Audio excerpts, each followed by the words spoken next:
Hi everybody, my name is Bill Inman and I'm excited to share with you some insights into where we're going to go with the gig economy after the COVID-19 crisis is over. If you're like me, you're in quarantine now and have been so for about a month. It is now early April 2020 and I'm in the US where things have continued to ramp up.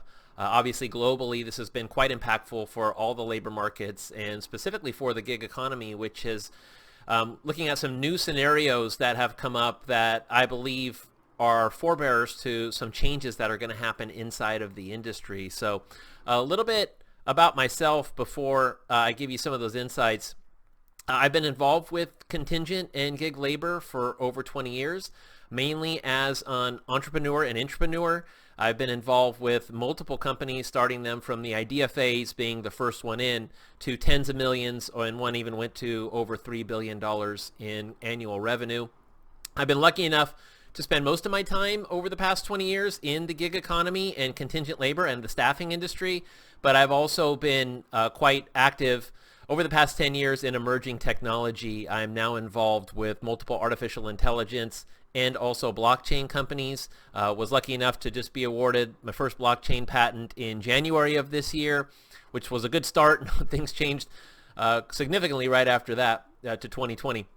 And I've been speaking lately with a whole bunch of different types of people, gaining perspectives on the industry, from CEOs of top 5 staffing companies across the world to extremely smart people in artificial intelligence, founders, seminal educators, people who are really active there. I am a city co-leader for BitAngels. It's a blockchain investor network. BitAngels Los Angeles, that is. It's a blockchain investor network, and I help co-lead the Los Angeles segment of that. Also, I'm a shareholder and executives in Singularity Studio, which is the for-profit division of Singularity Net, the distributed, decentralized artificial intelligence ecosystem founded by Dr. Ben Goertzel, who's one of the foremost AI scientists in the world. I'm also an advisor and help lead with Brandon Moreno Everhive Labs. Everhive is one of the fastest growing contingent workforce management companies in the US, and been lucky enough to work with Brandon and bring on some exciting clients there. I've been speaking to business leaders all over the world, actually, from investors in Switzerland to, as I mentioned, CEOs of top-rated staffing companies to startup founders of HRIS companies, and I've been developing some unique perspectives. So if you want to know more about me, you can go to the LinkedIn address that's on the screen. You'll see a few of the pictures of things I've been involved with on the screen there, pitching at startup contests, leading conferences and seminars as the host. I got a chance to speak at the Haas Business School to a lot of the young entrepreneurs there. And at the bottom, I was speaking in a pitch competition at Salesforce Trailhead X, and that was fun. I know a lot about that Salesforce ecosystem there, working with an applicant tracking system company there. So let me just switch screens, give you more of a better look at the presentation. So I'm going to share with you now some thoughts on where the gig economy is going and some of the solutions. I'm quite excited to have been delivering solutions in the space that are extremely relevant, more relevant now than ever, for contingent labor in the gig economy. And so we'll talk about some of that. And the goal of this video is to do outreach to C-level at companies who use a lot of contingent labor. There are companies out there that use over $1 billion of contingent labor. With the Everhive company that I'm working with, some of you may know, we have prospects in the pipeline that have that much, all the way down to the $5 million, $10 million in spend companies, because there is a lot of savings and we're going to be impacted heavily. CFOs, CEOs, procurement, HR, all divisions of these companies are really going to be affected, as well as the line managers who rely on contingent labor. So what's happening in the workforce? Some of this is common sense you're seeing in the news. We've seen a considerable usage of the gig economy since the COVID-19 crisis started, especially in the US and worldwide. So what you're looking at here on the screen is frontline workers are at risk now, right? So you'll see some news articles that I've clipped in this presentation on the right-hand side. Pandemic-stoked Instacart strike exposes risk of gig workers. Instacart is the grocery delivery service that has just exploded over the past month or two in delivering groceries and providing a really valuable service, especially for the elderly who are afraid to go out to shop. This second article, the gig economy is a public health risk. These individuals who are gig workers, we're going to talk about what they have and don't have as far as labor rights shortly. They're on the front lines. A lot of these people were working, going to stores, going back and forth, dropping things off at houses, and they didn't have proper protection, masks and gloves and things of that nature. COVID-19, essential workers deserve hazard pay. In some cases, some companies have stepped up and give some hazard pay. I know my head's a little bit in front of that article, but I'll just read you the headlines. And finally, the gig economy, if you don't work, you can't eat. The despair of the 0 hours workforce. So there's a lot of risk for the gig economy. And this has become a way of life in the U.S. And I believe we're going to see this ramp up quite a bit with a lot more regulation, being the gig economy work. So a solution to putting frontline workers at risk is going to be upheld going forward, and a lot of great companies are already doing this, including Instacart and Amazon, providing workers with the proper protection. Safety. In this case, in COVID-19 crisis, it is face masks and gloves and desanitization tools and things like that. So also proper pay. A lot of these people, as was stated in that last article, they have to work. No hours, no money. No money, no food. No food, obviously a lot of trouble at home. So bless all the people who are working diligently to just feed their families. And then proper insurance. We're going to talk about benefits and healthcare in a second, but what about work comp? A lot of the contingent workforce growth has come from shifting the burden of taxes and workers' compensation insurance off to third parties like staffing companies, and we're going to see a change there. I can almost guarantee you, and I'm actually betting on it and have been delivering solutions in that space for quite a while. So in the future, workers will be compensated for their risk and they'll be protected physically, as well as with the proper risk insurance like workers' comp. But a consideration is, where are these extra costs going to come from, right? What are we going to do? How are companies going to now bear the burden of paying for all these things when they've shifted all those costs to the staffing industry? So we'll talk about some solutions there. Next, a lot of companies, top of mind is that they're concerned with business continuity. They're concerned with just flat out survival. So the articles on the right-hand side, you'll see, is it Robert Herjavec from Shark Tank? He says, hell is here. The number one priority for and mandate for small business is survival. Retail, I've worked with a lot of retail companies, some of the largest brands in the world that we all know, and they were already challenged quite a bit, leveraging contingent labor for cost savings, seasonal workforces, things of that nature, to be very flexible, to ramp up, ramp down. And they were on life support before before COVID-19, and now the coronavirus and COVID-19 could pull the plug. You see Amazon doing extremely well. Costco, because of the savings there for consumers, has also done very well. I would call them an untraditional retailer, but for the brands in the malls, the stores, I think we're going to see a huge shift. And that's just one industry. Obviously, travel, hospitality, marketing, and events. They can go on and on. There's been huge restaurants. There's been huge changes. Going down, coronavirus layoffs are starting to hit startups hard. So the biggest companies, the smallest companies are all being extremely affected. Bottom article from Time: as COVID-19 crashes the economy, workers and business owners wonder if there's anything that can save them. In the U.S., a lot of them are relying upon the payroll, PPP, payroll protection program, paycheck protection program, and a lot of the money is being slow to be released. I've talked to business leaders in Switzerland, for example, where they've received their money within days. So our system is really trying to adapt, change the tires on the fly here. So companies are going to need better cost control on large expenses. They're still going to need the same output, but they're going to need to lower their costs. Contingent labor for many companies is one of their biggest expense, if not their biggest expense. This is going to be an area that's going to be affected. Gig economy, contingent labor. And by the way, there's a lot of room for savings. I've been preaching things like transparent employer of record. And now with new ideas coming up, like an exchange to have people work at multiple employers who are contingent labor in the same week, but have one employer of record. So there are some innovative solutions that we're going to see coming out of this, and we'll be hitting a new normal. I think we'll talk a little bit about that in a few slides. So companies in the future want predictability during the unpredictable. So they're going to need to know that if we're hit with another pandemic or another event, and in the U.S., we're seeing events, right, from .com to 9/11 to 2008 crash, now this pandemic. And, of course, we've been on a pretty good financial run here for some time. But companies are going to look for more predictability, and they're going to look for continuity programs to be in place before the problems happen, and they're going to look for savings. So, but where is the savings going to come from? Again, I'm going to talk mainly about, in this presentation, just contingent labor because it's such a significant expense for companies.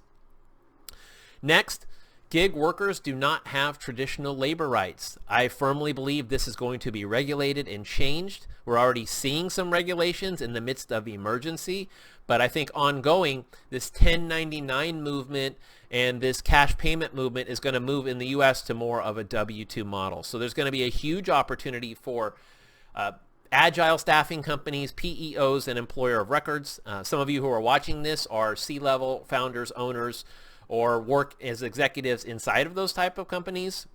I didn't mention early on, but I've worked and started MSPs, employer of records, vendor management systems, been a shareholder and an advisor to applicant tracking systems, HRIS. So all of these technologies are going to be coming to bear to create something new in the staffing industry where it's going to be disrupted. So in the future, I firmly believe that there will be regulations to protect all types of workers. And the consideration here, it's a common theme, is who's going to cover these costs, right? Companies have shifted to gig labor from contingent labor because it was less costly. There was less burden. Their state unemployment tax wasn't burdened. Their workers' comp programs, the moderate rates didn't go up because injuries didn't happen on those books. They had lower expenses. They were more flexible. Things are going to change in the gig economy and contingent labor. It's going to be a great time for new hybrid solutions where employers bring these 1099s back into more of a W-2-esque environment. Lastly, we have traditional business model disruption. The staffing industry, as you'll see in the second article here, is going to contract 21% in 2020. So this industry where sourcing and employment and co-employment and sometimes joint employment is all bundled together, I believe is going to be unbundled. That staffing industry is going to change.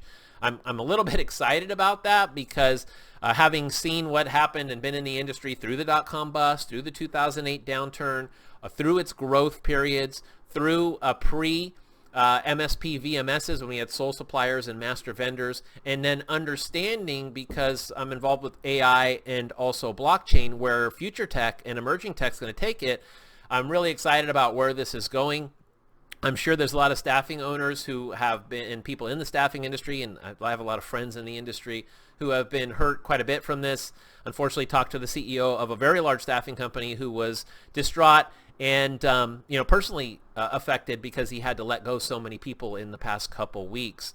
And hopefully everybody can transition into this something new, this new normal, this new exciting era for the staffing industry that I believe is coming. So the solution to this, well, let's read a few more articles first so I go into that. But state gig workers, as you'll see here in this New York article, win the right to unemployment benefits. They're 1099, so they're not employed, they're self-employed. But here in New York, you're seeing a regulation from this article that they win the rights to unemployment benefits, and also this influx of several $1 trillion into the economy. A lot of people who are 1099s and self-employed are hoping to be able to capture some of that just for their own survival. So third article down, overwhelmed hospitals face a new crisis. Staffing firms are cutting their doctors' hours and pay. Those frontline workers are needed, sorely needed, to help fight the pandemic on the front lines. And this employer who's probably facing cash flow issues and probably a whole lot more, although in the healthcare industry and staffing there's been a bit of a boom, as with delivery and things of that nature. So some of these companies are capitalizing on it, but a lot of staffing companies just simply as employers don't have the cash flow to handle volume, to handle risk, and maybe they had to let some of their people go, and so they're having a harder time with operations. So that article points to that. And lastly, at the bottom, how the remote and gig employment landscape is changing the futures of work comp. That's from the Work Comp Forum. Moving my head so you can take a look at that. These workers don't have work comp. So the traditional staffing model provides that on a W-2 through a third party, but ultimately, knowing this business really well, you'll find that the employer or pseudo-employer or joint employer or common law employer, however you want to stack it, is going to be the one that paid the bill and ultimately is responsible and has the pockets to handle work comp claims and things of that nature. So PEOs have been doing that for internal companies for a long time, employer of records, and I think that with 1099s you're going to see a lot of this risk fold back to the client company. So how will things be changed? we'll see a lot of employment changes, regulations, and also future tech that comes in to help change the industry. And that brings us to a new normal. In many industries, looking at the articles, this pandemic is a fork in the road for gig worker benefits, for sure. You're going to see a lot of these 1099 workers may still be on 1099 but have more government regulations around how they're protected. You see the second article, 5 predictions about how coronavirus will change the future of work in Forbes. And that article includes what the new normal is, what the technology is, and how these workers are at risk. Third article down, also from Forbes, COVID-19, the oil industry will not return to normal. Will your taxpayer money be wasted on a return to normal? I think we're going to find, as opposed to the 2008 downturn, that we're not going to bail out a lot of industries. It's possible we'll bail out things like the cruise industry, where Carnival stock has gone from, upwards of approaching 100 all the way down to single digits. But we're going to look at essential businesses and also businesses that care as important ones, and ones that can protect us from these types of pandemics in the future as important ones, and the ones that are funded and really are the superstars of this new normal. Lastly, consumer behavior will change forever post-COVID-19. If you're like me, being quarantined, you realize what's important: family, friends, health. And obviously in the U.S., a lot of our consumerism has been halted almost, and we're just going to the store now when we can for food and necessities. So in the new normal, there will need to be more flexibility, more predictability, and also lower cost. The future, as far as I see it, and I've seen a lot of these cycle and waves, and again, fortunate to be on cutting edge conversations with business leaders in future tech, as well as in staffing, as well as in gig labor, and be a part of companies like SingularityNet, like Everhive, be a part of touching business leaders and investment capital in the Bid Angels Los Angeles Forum, and be an advisor to multiple companies. Really thrilled to have all that knowledge and excited to take action to help workers and companies establish the new normal as quickly as possible. That's part of the reason that I'm bringing this video to the table for you client companies, for you vendors, and everybody in the industry. So I believe in the future, gig work will grow with more W-2-like aspects and also technology implemented as well. And traditional staffing and current gig industry will need to adapt to the new normal. So the gig economy of the future, companies are going to seek new business models. Client companies are going to seek new business models where tech and internal resources to source workers and lower cost are unbundled. So they'll explore ways to recruit their own gig workers. They'll certainly use platforms, and I know that we're going to see artificial intelligence be a big part of selecting workers and making it more like the entertainment industry, which I know really well, have spent 8 years in building as an entrepreneur, large businesses for contingent labor inside of entertainment payroll companies. I actually had the chance to work with a really amazing $13 billion entertainment payroll company that really has the next model of where the industry is going. Movie workers sometimes can work multiple jobs in the same week. They could be on the set at a feature film, they could work for a TV show, and they could go work at an event at the Staples Center in lighting, for example, all within the same week. I feel strongly that model has always been a precursor, even though it's 100 years old, but roughly, been a precursor to where the gig economy is going. And I think these entertainment payroll companies are going to be well positioned to pay people on a transparent basis and also offer this multiple employer, multiple state, multiple work comp code, multiple invoices, accounts payable solution that I'm calling the exchange. Also, I believe new regulations may provide gig workers more protection. We're already seeing some of that. Kudos to companies like Facebook and Google that stepped up early in the crisis and created funds to help pay their 1099 workers. Some of these companies have more 1099s and independent contractors than they do W-2 employees. Flexibility, cost savings, transference of risk are all reasons for that. I believe workers are going to gravitate towards companies that will protect them and pay them appropriately and care about them. We've seen this transition to wage disruption, going from W-2 to multiple projects at once, and being on 1099, but individuals having to make choices between their own personal benefits and having money to put their kids through school in some cases, or even keep food on the table. So I think we're going to see regulations that protect workers more after this. And the companies that can provide that in a cost-effective manner, whether it be an employer of record, a PEO, or an agile staffing company, or something new, I think those are the companies that are really going to thrive, and super looking forward to working with them. I've been lucky enough to refer over $100 million in payroll business, employer of record business, to various staffing companies, MSP, VMSs, and PEOs over the past 4 years. And I think that model of a PEO or an employer of record is going to be an important one going forward, kind of disconnecting the sourcing side from the employment side, so we can do a lot of new things, kind of like moving a Lego set and having a piece just for the employment side. Also, I think the market is going to be much more appreciative of socially responsible gig and contingent workforce companies that take care of people. I know that a lot of companies are adapting really quick. Instacart, the workers, as we mentioned earlier, alluded to, there was going to be a strike. Instacart stepped up, provided safety masks and things of that nature. A lot of companies are providing hazard pay. And is it enough? I don't know. I think we're going to take a really deep dive into this in the coming weeks as we get into the summer, and knock on wood that this is all going to be done. We're going to take a deep look into this from a regulatory standpoint, from an industry standpoint, from a profitability standpoint, and new solutions are going to be enacted. Finally, the $160 billion U.S. staffing industry will need to consider new solutions for the 60 million in the U.S. gig workers that are part of that whole ecosystem now. And there's going to be a lot of companies with a lot of brain power and a lot of tech that are going to come into the industry to take a look at that 160 billion and capture it in a more cost-effective way. So, thank you so much for watching this video. I just wanted to share some thoughts. A part of the point of this is I love to speak with you. If you're a business leader in the industry, I love to share my thoughts as to where I think it's going. If you have millions or tens of millions or hundreds of millions in contingent labor spend, love to spend 15 minutes with you to explain to you what I've learned with transparent employer of record, reducing costs significantly for things like reductions in state unemployment, transparent state unemployment tax and how that works, and workers' compensation, and federal unemployment tax, and unbundling the staffing industry from a sourcing and a employer perspective. So bottom line, if you're in the industry and this strikes a chord with you and you have some thoughts, let's collaborate. Let's talk. I look forward to working with you. I hope we get through this safely for all of your friends and your family.